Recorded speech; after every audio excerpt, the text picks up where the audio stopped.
Welcome to DMM Downloads. We are podcasting another conversation about DMM between Jeff Crabtree and me, Rudy Rivera. Jeff and I are teamed together in Northern Colorado in a ministry we call DMM NOCO. DMM NOCO is unleashing disciple-making movements in Northern Colorado, and we thought it a good idea to start a podcast as a way to bring awareness and resourcing to ordinary people who are passionate about making multiplying disciple makers in our natural networks. Thanks for joining us in this journey. We hope you get a DMM download from this conversation. Hey, Jeff. Rudy. Here we are again. Yep. Here we are again. Here we are again. Thursday morning, yeah. And we'll do another DMM Downloads podcast. I want to tell you guys, or you, Jeff, too,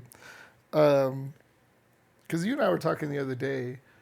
We've been going 60-something episodes. 67, 68 episodes. Wow, how did we get here? One podcast at a time. That's right.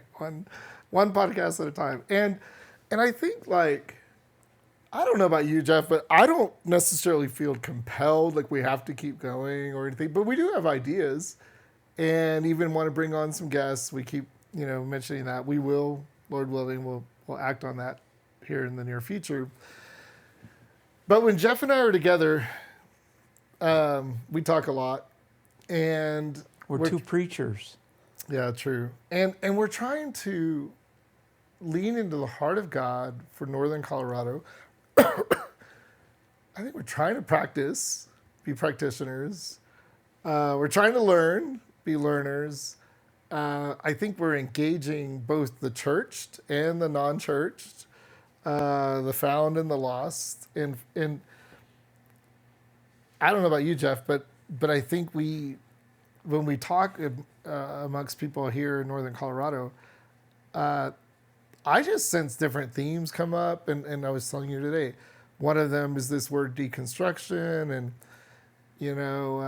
churches, we know it, or what. Even talking to you about a couple months ago, like I talked to a friend of mine, and I said he's not a Christian, and I just said, what do you think about the word lost? And he said, well, I'm kind of offended by that word. So anyhow, my point is there's lots of themes depending on who you're talking to. People have opinions on how all of this should work, and whether or not our opinions are right are a different story. But I would say, as Christians and as Christ followers and as DMM practitioners and maybe even catalysts here in Northern Colorado, we want to keep leaning into disciple-making movements. We want to keep leaning into the Great Commission for Northern Colorado. And I'm trying to set up this podcast. Jeff doesn't quite know where this is going necessarily, but I did bring to him today that people my age, so I'm in my early 50s and younger, keep bringing up the word deconstruction. And I personally think pastors, Christian leaders, those of us that have been churched our whole life, we tend to struggle with that word. That's my observation. And as somebody who likes to build things with my hands, I don't really struggle with it. I feel like, gosh, almost everything I do, I'm trying to build a patio right now. I have to redo the ground foundationally so that I can actually then build onto a better foundation. Otherwise, my new patio will crack, That's like one example of many.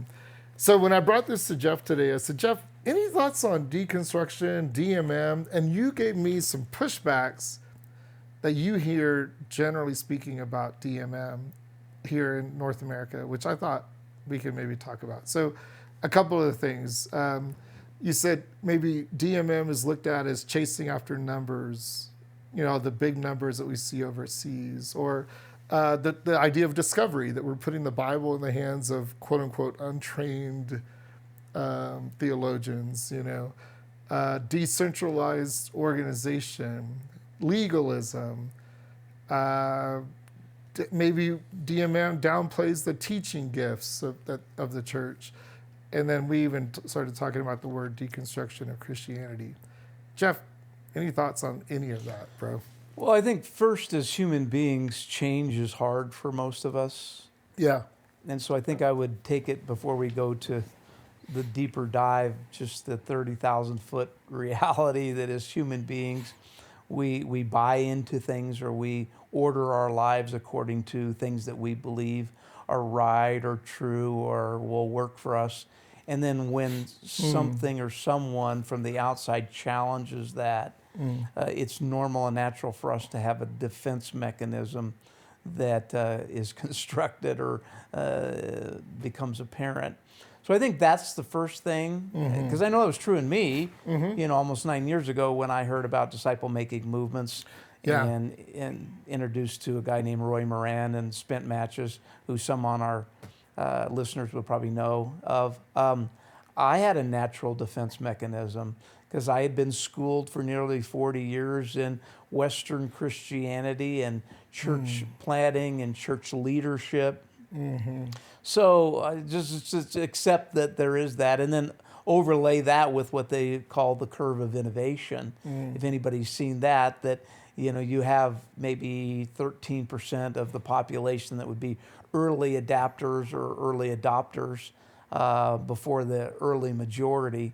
So we have those dynamics going on as well. So I think that should be interplayed somewhere in the discussion. But yes, and I told you, we've talked about this before, that I know in interacting with some pastors, and again, please remember that we were or are church leadership still.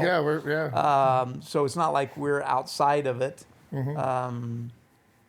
But the point is that there's this word called deconstruction, and that we do live in a culture today where I would say some younger people, but maybe others. Actually, there's a pretty large population called the nuns.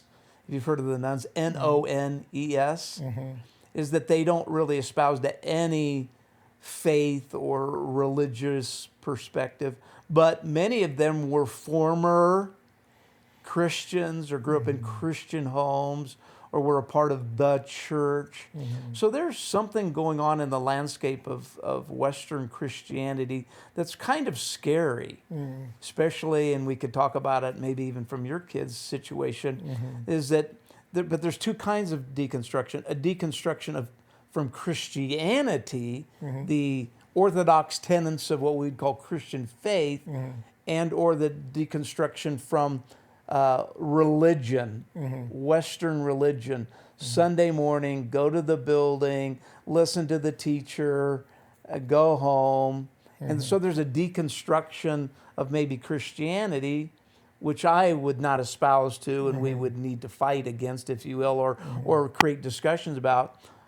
But I think that's different than the deconstruction from the Western system of church as we know it, the legacy model. And so it gets thrown into both. And so we get fearful of one, and then it translates to fearful of the other. But it's in that area of deconstruction, maybe, of Western Christianity that I think I have gone through. I am going through. I have not abandoned any orthodox tenets of Christian faith, but in regard to how we live that out, I think the system of Western Christianity needs to be put under the microscope, and I think there needs to be potentially a deconstruction, not as the end, but as the beginning of something more effective, more magnificent, more life-changing, more transformative. So, back to you. I hadn't thought about this. So I grew up in South Texas, I would say as a religious Catholic, meaning I did all the church things. And I've probably shared this before. And I did them religiously, meaning on time, appropriately. I've told you this before. I knew which thumb to put over which thumb when praying, how to clasp your hands, when to kneel, when not to kneel. And I'm not trying to alienate any listeners that do those things. I'm simply telling you my story. And in doing that, my conversion story to a relationship with Jesus involved, I've never thought about this. I think I deconstructed at the age of 12. I think that's where it first started for me. My religiosity was being deconstructed. And guess what everybody around me said outside of the Catholic family that I had? Way to go. Good. Oh, okay. Interesting. Yeah. Does it make, my new Protestant friends said, welcome Wow. to the team, Yeah. basically, Interesting. right? So fast forward, actually it's 40 years ago, Jeff, for me. You're Fast getting forward, older. Yeah, I know. You got a long, long ways to catch up to this guy. There you go. I'm working hard at it. 40 years later, Interesting. we're still talking. I didn't have that word 40 years ago, but 40 years later, and now we're saying, some of the same people in my life might say, hold on a second. Right. What are you doing? What are you doing?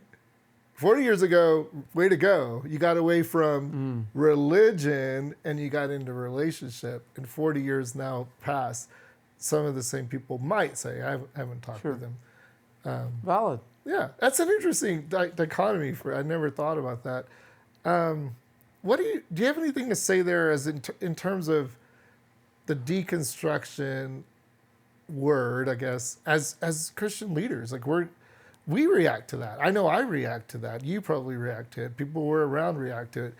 Is it fear? Is it judgment? Is it, here's my hypothesis, we don't know another way. So maybe it's just the thing we know how to do. So we don't want to change what we know how to do, Right. because it brings about other issues. Any questions? Well, any thoughts? yeah, and there's lots of narratives out there, and it's easy for us to buy into narratives, believing that they're true without a lot of deep research.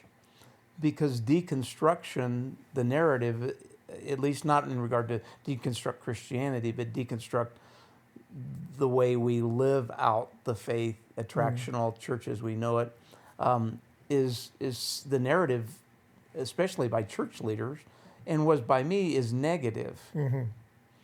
But let me put the positive spin to me is after I went through the deconstruction, which was fearful and people were concerned, I termed it different. I had to unlearn to relearn. Yeah.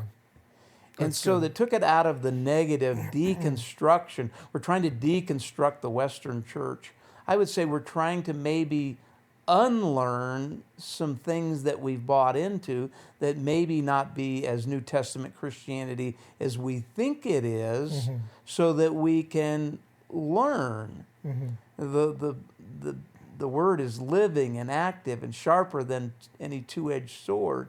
The Spirit is the teacher and the trainer. And so I would say for me, and again, we'll unpack some of these, but I think I don't want to buy into this term of deconstruction only. It might be that we're all being invited by the Spirit of God to unlearn, to maybe relearn some new things. Yeah, amen. If you're listening and you're in Northern Colorado, please get in touch with us through the website, email us, comment on this podcast. But thanks, Jeff, for this download. And then we'll probably come back to this one as we have a few more that we want to unpack. But thanks for listening. Thanks, Rudy. Thanks, Jeff, for that engaging download. In DMM, we like to say that disciples are learners. I know I'm learning a lot from my conversations with you, Jeff. From all of us in DMM NOCO, we hope you got a DMM download from the conversation today. Don't forget to leave this podcast a review wherever you are listening online. If you found this conversation helpful, please head over to our site, dmmnoco.com, where you can find more content for your DMM journey, including a self-paced Habits of a Multiplying Disciple course. The course is designed to give you practical next steps to becoming a DMM practitioner and multiplying disciple maker. You can take that course for free at dmmnoco.com. We will be back next week with another engaging DMM download episode. Until then, may you hear from God through His Spirit and take simple steps of obedience in what you hear.